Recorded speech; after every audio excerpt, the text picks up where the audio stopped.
I felt very generous today. You see what I'm saying? So let's go. All right. So this is going to cover all of them. Pillar 1, Ethiopia. Pillar 2, Kemet. Pillar 3, Kush and Nubia, and the hidden code. We're going to get into that. Now, the question is, does Kemet have African roots? Yeah. Yeah. We're going to talk about that today. I've been kind of beating around the bush, kind of hinting at it and saying certain things, but yeah, we're going to deal with that today. Okay. So here's the topics of discussion. The erasure of Africa in Egypt, Kemet and Nubia, one valley civilization, one Nile Valley civilization. Number 3, Ethiopia, the source of the Nile, source of the gods, or the Neteru. Spiritual and cultural connections, why this erasure still matters, and shout out to Library Without Borders. I'm going to partially answer your question. Threads of the divine, hidden unity of the Nile, Congo, and Yoruba cosmologies. Yeah, we're going to get into that. So let's go. All right. So the erasure of Africa in Egypt. So when European scholars entered Egypt in the 19th century, they did so carrying not only notebooks and measuring tape, but also prejudice and racism. So instead of recognizing Egypt as an African civilization, they cut it away. They tried to carve it out. They reimagined it as an isolated miracle, a Mediterranean outpost, or even a civilization with no clear racial identity at all, even though they identified themselves as Black. All right. People like the French Egyptologist Gaston Maspero, he wrote in 1885, Egypt is no more African than Greece or Rome. Think about that. A country sitting on African continent, fed entirely by Africa's longest river, starting from the south, sharing its lifeblood with Sudan and Ethiopia, and somehow it is declared them French people said it was not African. Yeah, they wild. I'm telling you, they out there. So now, even Jean-Francois, the great decoder of hieroglyphs, once admitted that many statues and mummies displayed unmistakable African features. Yep, sure did. But later, scholars determined to protect the myth of European superiority. Remember, this is the mid 1800s, so this was at the height of slavery. So yeah, they're gonna say that these people were inferior, and certainly they're gonna say certainly not that Kemet was an African nation. Why? Because we're enslaving their children. Mm-hmm. So they're determined to protect the myth of European superiority. Insisted these must have been slaves and not rulers. You know, that's what they'll do. That's what they'll say, right? So, but why is that? Why is that? It's mainly because of their worldview. Africa could not be the cradle of greatness. It could not be the cradle of civilization. It can't be what they believe. They believed Egypt came from somewhere else, from so-called Fertile Crescent. Matter of fact, I had to have a discussion with the world history students at my high school, and normally they start unit 1 out with the 3 major river valleys, right? They'll start out with they'll put the Nile River, the Yellow River, and the Tigris and Euphrates. And what happened is they would try to lump them all together. And psychologically, they would have them believe that since they're mentioning these rivers together, all of them must have started at the same time. No. Kemet is the older of the other 3. Matter of fact, Kemet is the younger of the big 3: Kemet, Nubia, and ancient Ethiopia.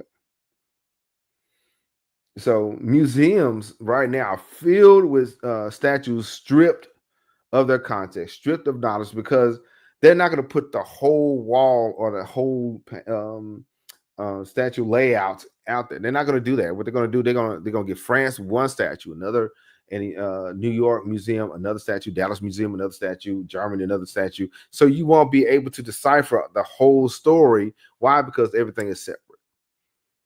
So they strip the statues and they take the context out of them. School books show pyramids but ignore Nubian pyramids. Movies would make pharaohs as white or Middle Eastern, while blackness was pushed to the background or just outside of the mind. So if they were there, they were seen as servants or soldiers and never rulers. And so like I said, this is not a mistake. This is not a mistake.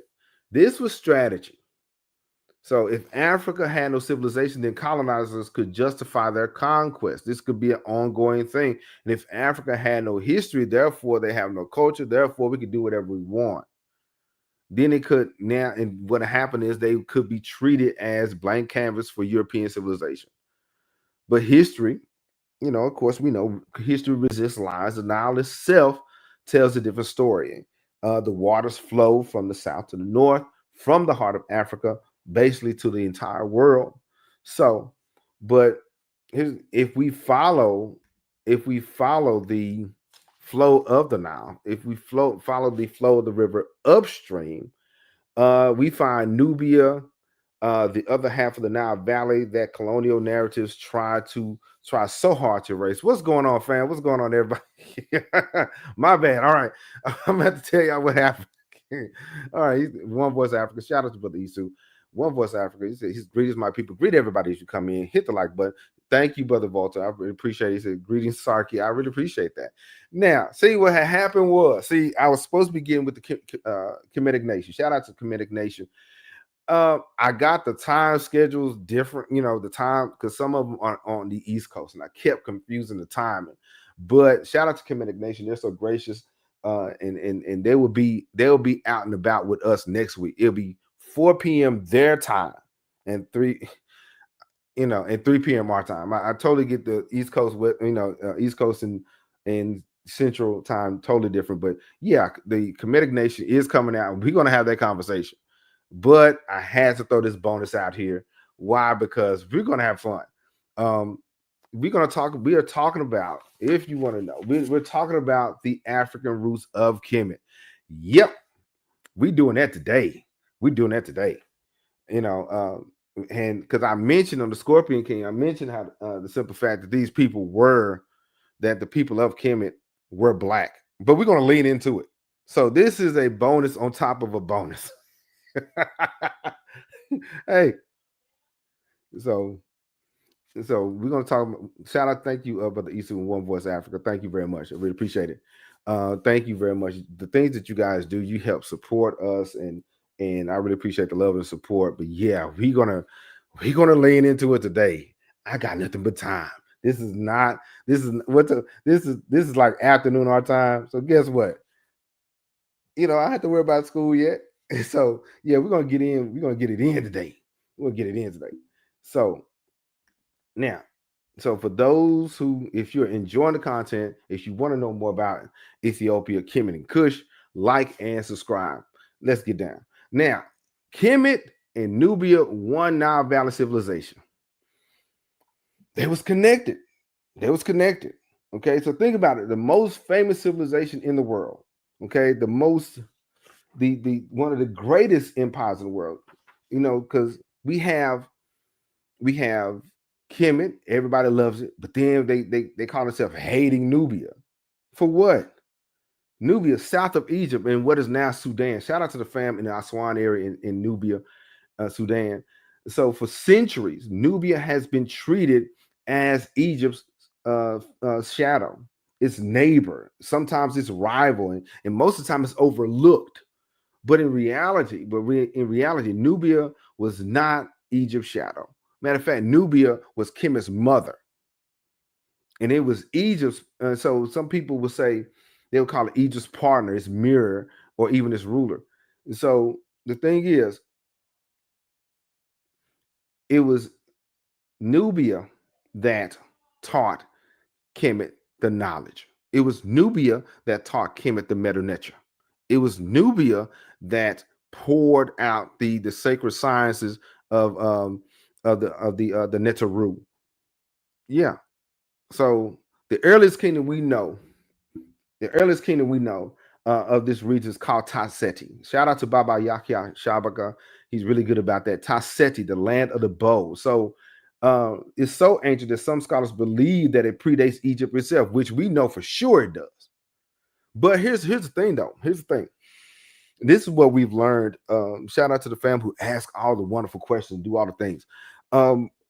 We learned that there are several nomes in Sudan. So, and one of them, just one, was named Taseti. The whole region was not called Taseti, right? Why? Because on one side there was the Magi, on the other side it was the land, it was the Yam, on another side it was another group. It was the C group. So it not SEA, but the letter C, according to archaeologists. So each nome, each region in Nubia had a different tribe, had a different chief, right? So and Taseti was one of them, but they all predated Kemet. The people of ancient Kemet called it Taseti because the Nubian archers were unmatched in battle, and they were serious about that. I think, to my understanding, they was called the Eye Smiters. No, Brother Ferguson, you're not late. It was my fault. It was my fault. It was my fault today. Okay. It was my fault today. But yeah, we finna get it in today. You can't just in time, though. You can't just in time. This is gonna be fun. This is we don't do this. We do not do this. Normally, once I give a bonus, that's it. But today, this is the second bonus in a few days. All right, let's go. Let's go. All right. So, but now, Brother Fergus, you're not late. You're not late. You're just in time. Just in time to get this work. But now, so when it came from Kerma. Okay, it came from Kerma, Kingdom of Kush is Kerma. I think in like the modern ancient area. Let me see. Kerma was first as a nation and empire, right? So a kingdom of wealth and power. Archaeologists have uncovered vast burial sites with kings buried alongside of hundreds of cattle, gold ornaments, and goods that speak of far-reaching trade networks. Now we discussed that. We had a discussion. About Heteru and Nubia and how they buried the cattle a certain way in a certain direction, facing south. That was in Kerma. Okay. And then later we had the Kingdom of Kush, right? Okay. Shout out to Anthony Hosborne. First time here, people. Yeah, greetings. Oh, we got a new scholar in the building. What's going on? Welcome to the madness. Shout out to Brother Anthony Osborne. I'm sorry. It's his first time. Greet him and welcome. And you are welcome here. Okay. This is a brave and safe space. We're all learning together. So welcome, Brother Anthony, as he is here for the very first time. And I'm very grateful that you're here. Okay. So then we have Napata from 800 to 300 before Common Era. Then Meroë. Okay. Meroë from 300 before Common Era to 350 CE. But all of this in between that, there was Kush, right? The kingdom that would rival Egypt over thousands of years. At times, Kush was conquered by Egypt and vice versa, and other times, Kush conquered Kemet. The balance of power shifted, but the cultural fabric remained the same. They was all Nile Valley people, just like my grandparents on my mother's side lived in Arkansas. The culture, there were certain things that were not the same because being in Texas, we do things different. But when she speaks to me, I respond, I answer, I listen. So it was the same people. Okay. The most dramatic example though was y'all, we'll get to that in a second though.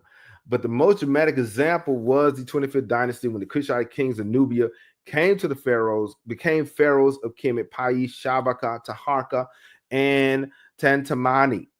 And we learned that the word Amani, we learned that Amani was a derivative of Amun, or the hidden one. So even in Kemet, they connected their names with the Neteru, right? They revived temple traditions, rebuilt monuments, and reaffirmed Ma'at, or cosmic order, balance, justice, righteousness, and underpinned Egyptian civilization. Okay, but now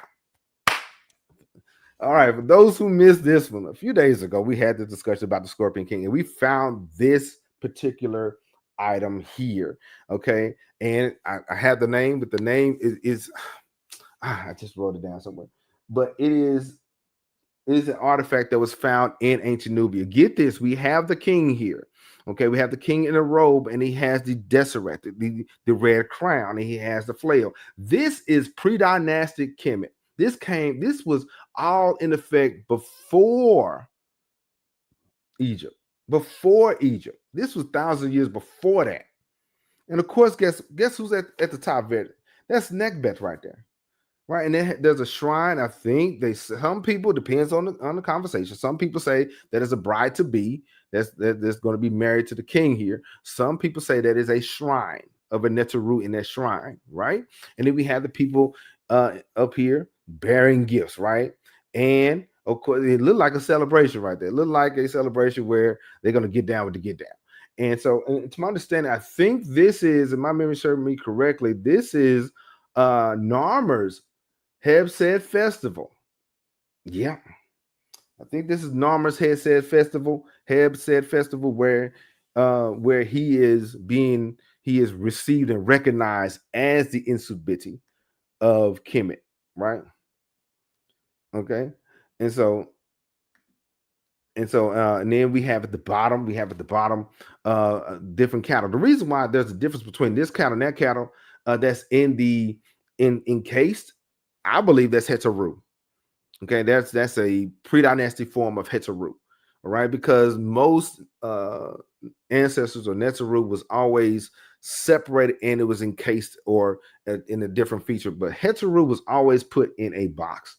So this is totally different. We have the people making food there, fanning this gentleman here because it's hot, and the flag bearers, and somebody's imprisoned. So yes, this came from the south, and of course, when we broke down the Scorpion King, we broke down this artifact, the Scorpion Mace Head, where he had the garden tools there, and we broke that down a few days ago. Check that out. Check out the Scorpion King, our episode of the Scorpion King. Check it out. You'll love it. All right, so shout out to the family. Anthony Osborne, he says, people know me as Brother Yeshua. I am student of Dr. Yosef Ben Yakanin and Dr. Diop. So you're doing a great job. I really appreciate it. Thank you. Thank you very much. Thank you very much. All right, so this is going to be great. So, all right, now, so this was pre-dynastic. This is before the first pyramids was established, okay? So then we have Taharka. Okay, Taharka in particular is remembered even in the Bible. Okay, even in the Bible, the Book of Kings, he appears as a mighty ruler of Kush who opposed the Assyrians. He was not a foreigner in Egypt. He was an African ruling Africa. And it wasn't just kings. It was there was marriages between, as we noticed, there's marriages between Nubians and Egyptians. It was common. Okay. And the Neteru was seen and respected on both sides, even as far south as Ethiopia. Okay, between the lands. So did the language. The language was very similar. May not have been the same, but it was similar. They had similar language, art, and ideas. Think about this. Also, the pyramids. We know the famous ones in Giza, but did you know Sudan has over 200 pyramids? And shout out to the fam on TikTok. One of them had a picture of a person standing next to the pyramids of Meroë. I did not know how tall they really were until you see a picture like this. This person is very, very small in comparison, because this is what they do. This is the finesse that the Europeans would do. They would set this up, making it look like it's a base, like a 2-story house. It's not that big at all. Where in Nubia, they're really, really large. They're really massive. That's what the Europeans would do.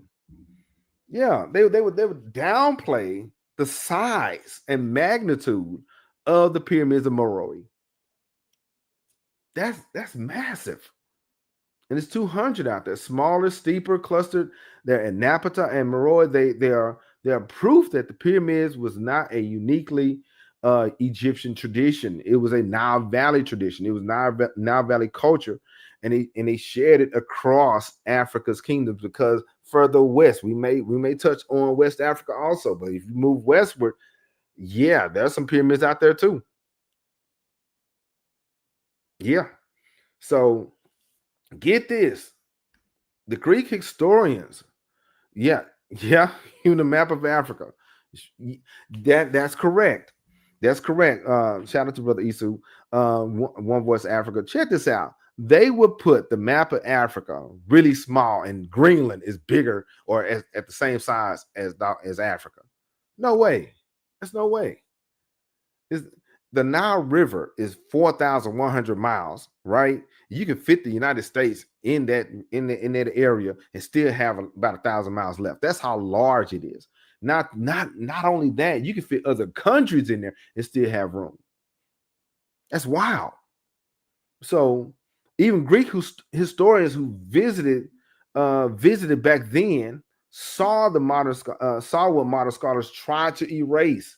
Herodotus, writing in the 5th century before Common Era, stated plainly the Egyptians are black with woolly hair. Herodotus. So you're saying so the people that just got here are trying to say that the people who was eyewitnesses of those who lived in Kemet, they were wrong? Nah, no, no. What you're trying to do is push a narrative. The people who gave an eyewitness account as to what the people of Kemet looked like is more valid than your viewpoint. They say they were black. I'm gonna say they black.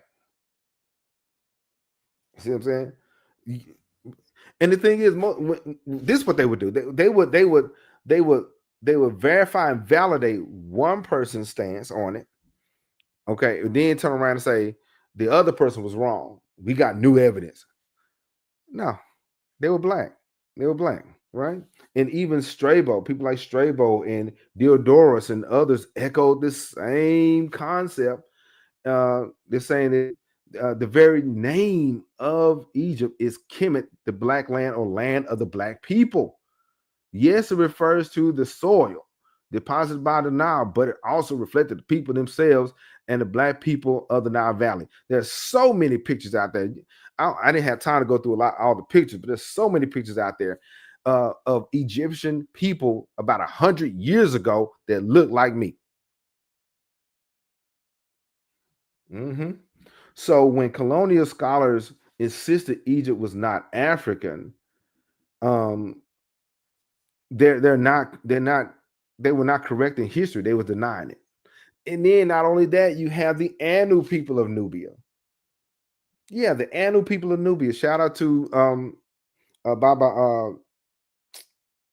I forgot his name. He just had a episode a few days ago breaking down the Anu people and the Batwa people, and that's the reason why I had to add this one more time because he did an excellent job. I keep Baba Tashaka.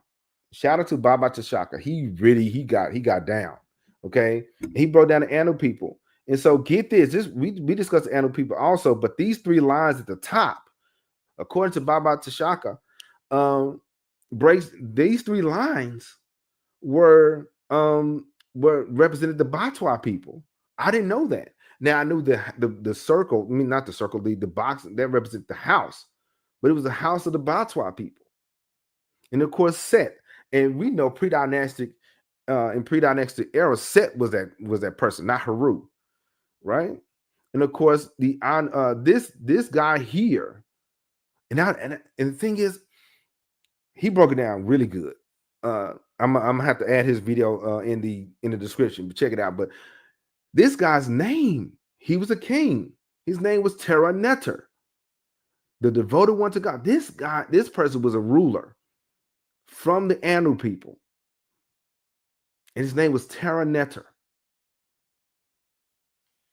And later on, the people of Kemet attached their names with, say, Neteru, but he said he is the devoted one to God. That was his name. And of course, he had the staff, which represented wisdom and power. Everybody didn't have that staff, right? So yes, once again, these three lines represented the Batwa people. That box is a house. There was a temple, but this was the house of the Batwa. So the Batwa people was also in Nubia. The people from Congo. Yeah, yeah. People from Congo. All right. And so the Anu people appear in temple inscriptions and early records as the people of the south. They inhabited Nubia and Upper Egypt, stretching from the deserts of the south to the Nile Valley. Their name appears in the Meta Nature, linked to cities of Ensa, Heliopolis, and Hermothis, indicating their profound role in early settlement, governance, and spiritual life in Nubia. Okay. And now somebody asked, I think somebody asked a few days ago, was Scorpion a from the Anu? I don't know for sure, but what I do know, let me see, what I do know is Osiris, from what I've been told, was Anu. And Osiris was a real person. Mm-hmm. Yep. Yep.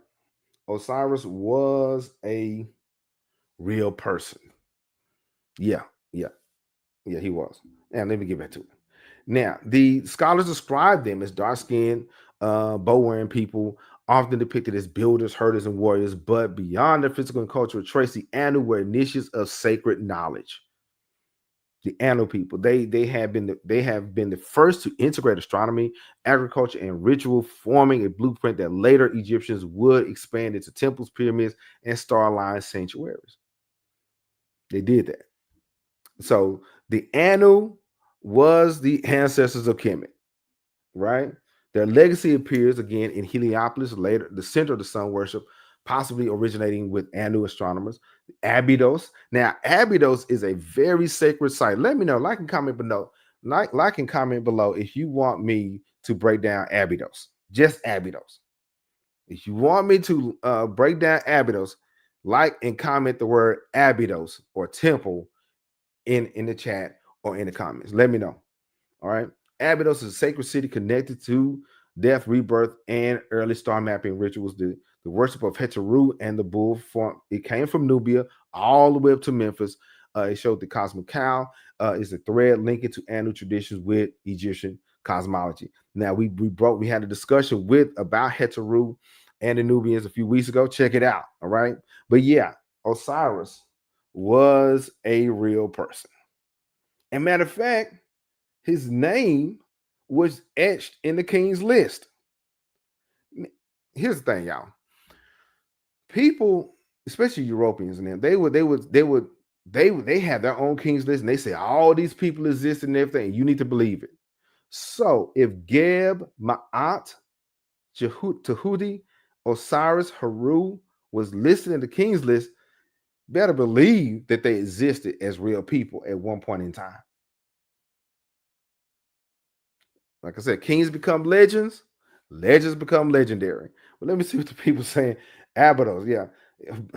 Shout out to Volta. He says Abydos. Okay, okay, okay. Will there be another? Would you like for me to do a breakdown on Abydos? If you like me, just Abydos. We did the Temple of Heteru, and that was, of Hatshepsut. That was fun.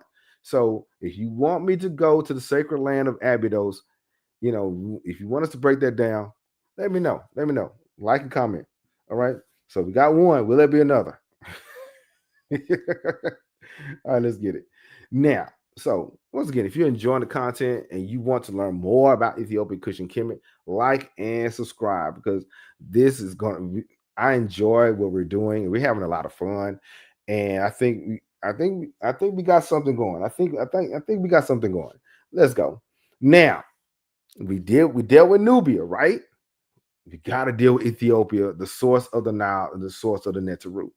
So to the Egyptians, to the people of ancient Kemet, ancient Egypt, Ethiopia was no distant neighbor. It was a sacred place. Now here's the thing. It depends on who's doing the talking. They would call that place Ta Neter, or it would be like Punt or the land of the gods. This is when Hatshepsut sent her great expedition to Punt in the 15th century before Common Era. It wasn't just a trade mission. It was a pilgrimage from Punt. It came, what did they get from Punt? incense, myrrh, gold, and exotic animals offerings fit for the Neteru, okay, and for the ancestors. Because one thing for certain, we learned that Hatshepsut was deeply connected and in tune with the ancestors. Yeah, I think so. Yeah, she was.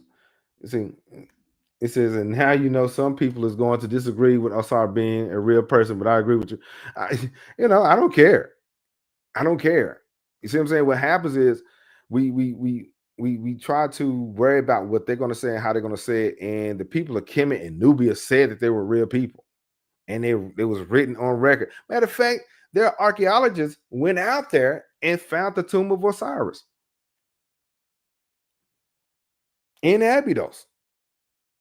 Yeah, yeah, I'm with you though. Yeah, we gotta get past being worried about what they're gonna say. It don't matter, But that's the reason why it's important that we as a people gather around our scholars like Dr. Ben and Brother Anthony Broder and many others that teach us, that go out there and do the work. You see what I'm saying? Some of these people that are out there right now, they use these sacred places and spaces as tourist attractions. If it was not making them money, they wouldn't have all of this. See what I'm saying? And that's how they do it. Yeah, yeah. And so Hatshepsut, the walls of Hatshepsut's temple at Del El Bahari, her mortuary temple, still shows ships returning loaded with treasures from what we know as the Horn of Africa, modern Ethiopia and Eritrea. Now, here's the thing. Every time I mention Ethiopia, somebody enters the chat by mentioning Eritrea. Here's the thing, bro. At one point in time, Eritrea was part of Ethiopia. I don't care what you say, because the word and the term Eritrea is younger than me. And so we got people saying that, Eritrea was around forever and all the kind of thing. No, Eritrea was part of either Nubia or part of either Ethiopia. But much love to the family of Eritrea. But some people kind of go out there and like to say a lot of words. But yeah. But Ethiopia's link to Kemet was more than commerce. It was a spiritual thing. Because the Egyptians or the people of ancient Kemet believed that the Nile's life-giving waters began in the highlands of Ethiopia and even further south, like Dr. Ben say, that came from the foothills of the mountains of the moon where God happy dwells. Yeah. And so the Blue Nile rising from Lake Tana was the hidden lifeblood of their entire world. And so even the Greek writers testified to Ethiopia's primacy. Herodotus said that the Ethiopians were the most pious of men. And Homer called them the blameless Ethiopians.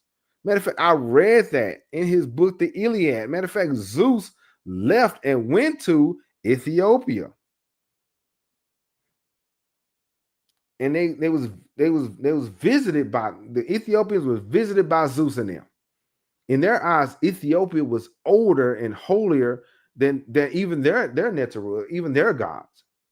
Think about what that means. Think about that. Yeah. Most of the history, yeah. It says that at one period of time, there was no Eritrea. I'm trying to tell people, but they like to jump out there and start saying words as if I am totally ill-informed, as if my whole library is not full of African books and all the things, and I don't take time to read that.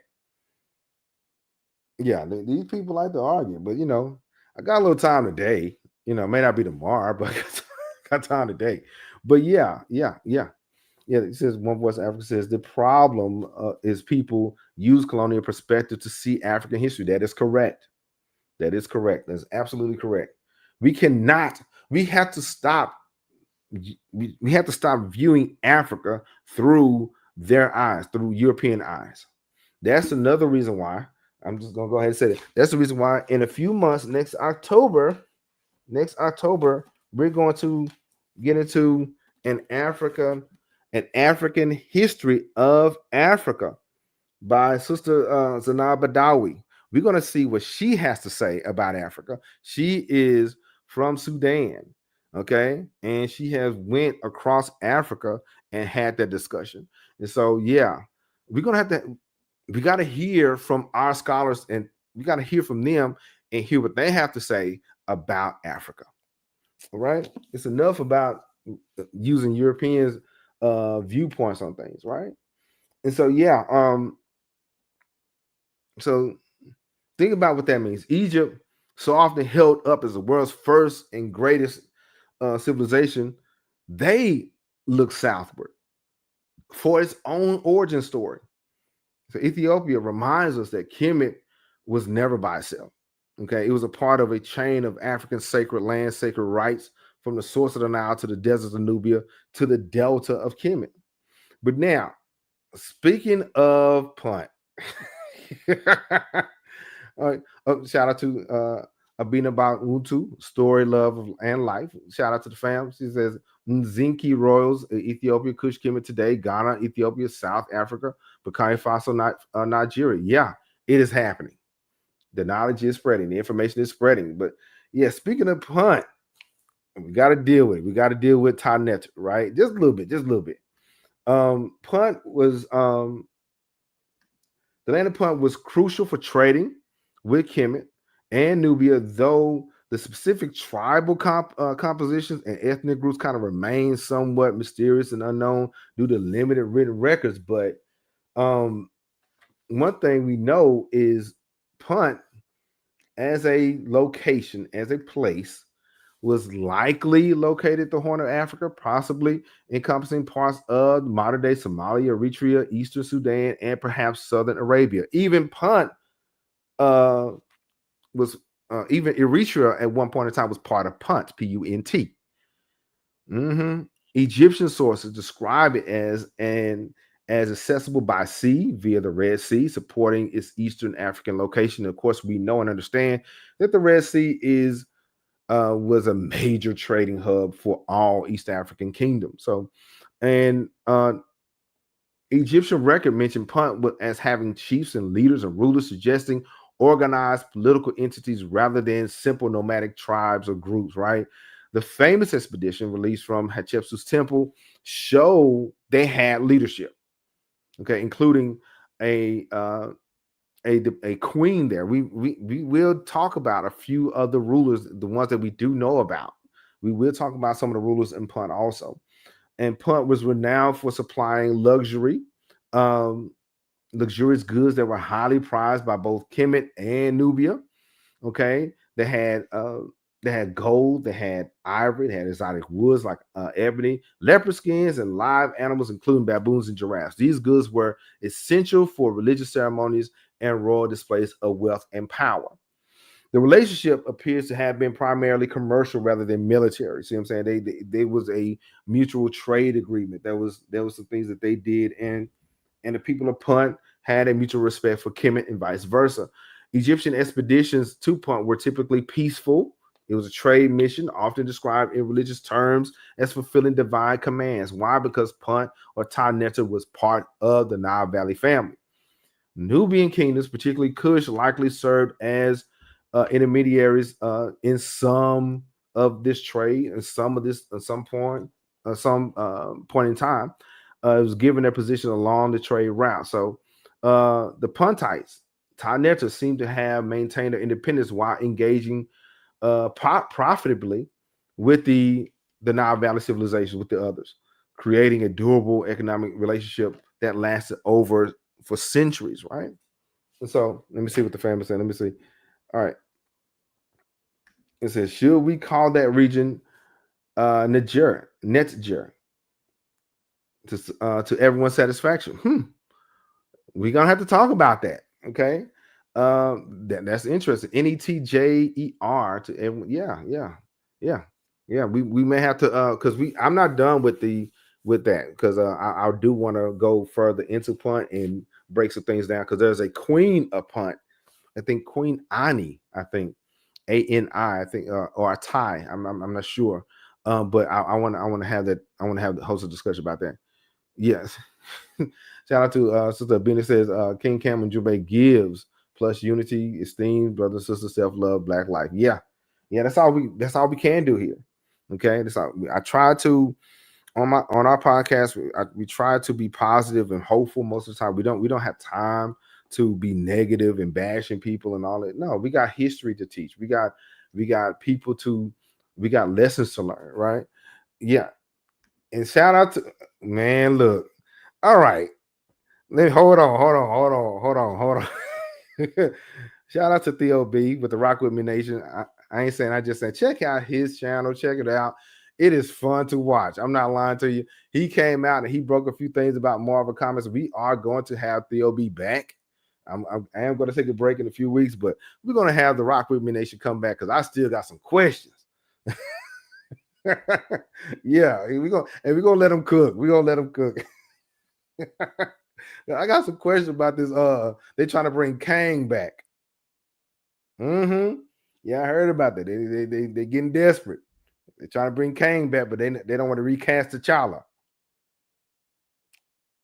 All right. So we're gonna have that discussion. Shout out to Anthony Osborne. It says also Somalia was called the land of punt. Matter of fact, it was said the queen of punt was related to really. Now that is interesting. That makes an interesting spin because get this.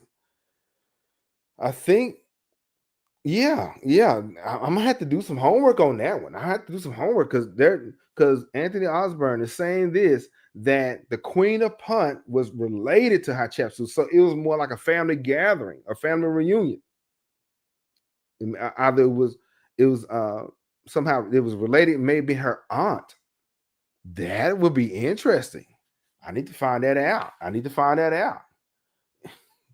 He says, but Theo B say, man, we got to talk life because folk in dire feelings here over these past few days. Yeah. We got to. But Ferguson said, another late observation of Sarwa as person makes perfect sense. It does. Uh, Volta says, since we're talking Black history, Crawford did his thing last night, but I think financially he took an L. I think somebody, the person who lost, got like $100 million versus the dude who won that got 10. Nah, nah, nah, nah, nah. It looks nice. It looks nice, but the math ain't mathing. Yeah, yeah. Yeah, he said, but they'll be yes, he did. He was put on a clinic, but somebody need to check his paperwork because I heard that just on this side note, just that the gentleman who lost to Crawford got $100 million and Crawford only got 10. Nah. All right. Anthony Osborne says, yeah, Ancient Punt was known for its trade with Kemet and frankincense and myrrh. Yeah, it was. And so here we go. All right. Now, so we talked about the erasure of Africa in Egypt, Kemet and Nubia, one Nile Valley civilization, Ethiopia, source of the Nile, source of the gods, and then we're going to get to spiritual and cultural connection, why this erasure still matters, and threads of the divine. Yeah, shout out to Library Without Borders. We got something for you. Threads of the divine, the hidden unity of the Nile, Congo, and Yoruba cosmology. We just gonna tap that. We're gonna deal with it because we already had a bonus a few days ago with Scorpion King, and today is another bonus. We're not gonna give you 3 bonuses now. Hold on. What we doing? So now spiritual and cultural connections. Let's turn from military and politics and for a minute and deal with culture. That is the heartbeat of civilization. Knowledge and wisdom and culture. That's part of it. Religion in the Nile Valley was not confined by its borders. Like the Neteru, the god Amun, was worshipped in Waset, but it was also worshipped in Nubia's holy city of Napata. Okay.